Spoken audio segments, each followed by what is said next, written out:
Hello, and welcome to the Scaling Done Right podcast. I am Q, and this podcast is a companion to the book I wrote with Gerion. Today we talk about Chapter 3, Scaling the Scrum Master. I often get asked about the ideal team size. Well, the Scrum Guide has a range of 3 to 9 plus a product owner and a Scrum Master. But recent research suggests the ideal team size is 4.6. I have had success with teams ranging from 5 to 7 members, plus a product owner and a Scrum Master. Then, a follow-up question that's very common is, how many teams should we group together? Well, first remember this, Scrum at Scale is not about prescriptions. Second, think about how strong are the connections between those teams. So my question to you is, would you group, say, 20 teams working in 2 different products together? No, probably not, right? So let me tell you a story. In a recent assignment, I found a group with 14 teams. Not ideal. They were having lots of troubles, too many dependencies, communication was very slow, all those things that happen when a group is that large. So by now you're probably thinking, okay, you have 3 groups, 3 Scrum of Scrums. They're working the same product. How do you coordinate the communication between these 3 groups? Well, you coordinate these 3 groups, these 3 Scrum of Scrums.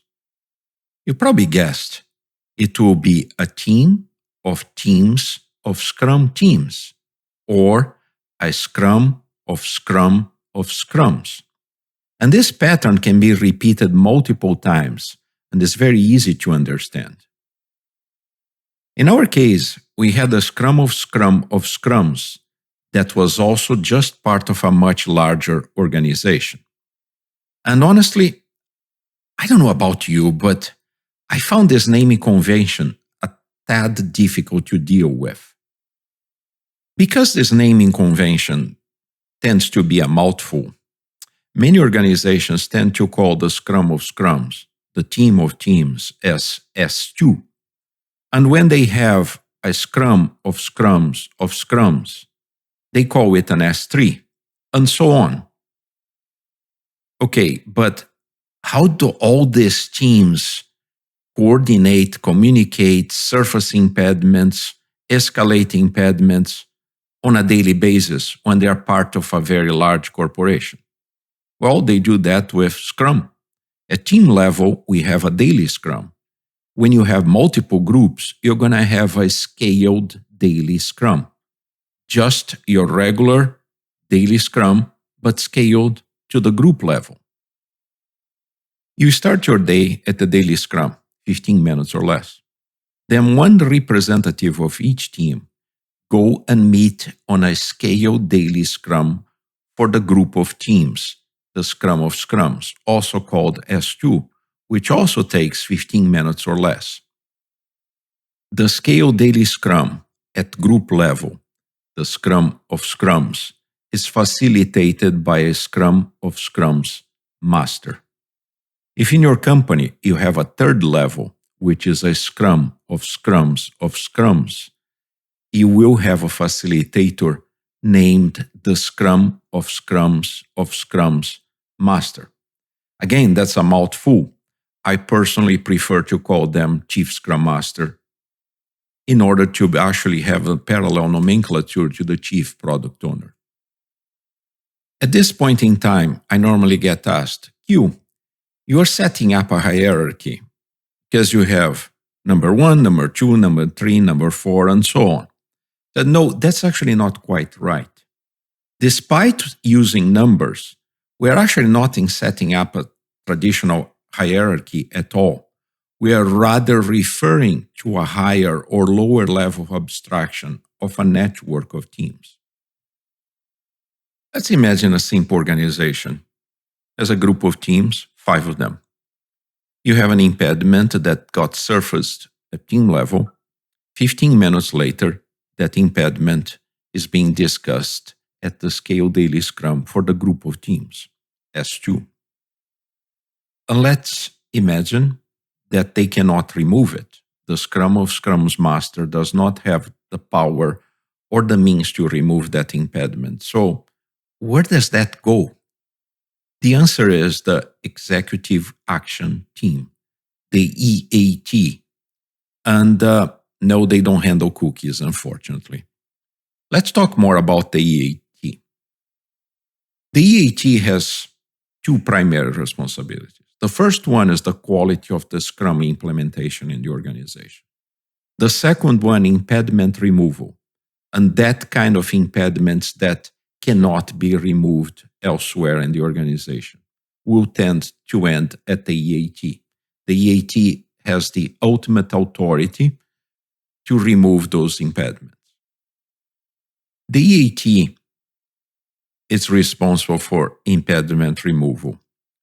So there is always the question whether the EAT should meet daily. Well, the guide says the EAT should meet at least once a sprint. I personally prefer the EAT to have a meeting on a daily basis. Granted, senior leadership has travel engagements and other sorts of engagements, but they can always deputize somebody to be present at the EAT. Speaking of impediments must be handled at the lowest level of the network.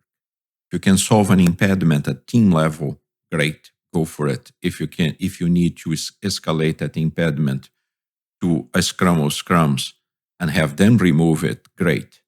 We shall never send things to the EAT that could be resolved earlier. As a matter of fact, normally we have some sort of guidance to what should be escalated to the EAT. For instance, you don't get to escalate anything to the EAT, such as a purchase order that's less than $20,000. There is always, how do we draw attention to an impediment that needs to be removed by leadership at any level?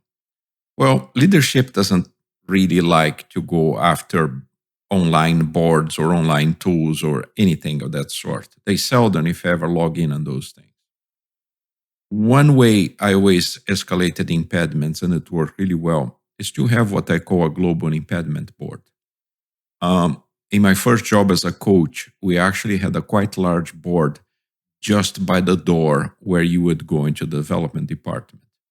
And that was very strategically located because all the executives used to walk by that door in the morning or in the afternoon, wherever coming in or leaving.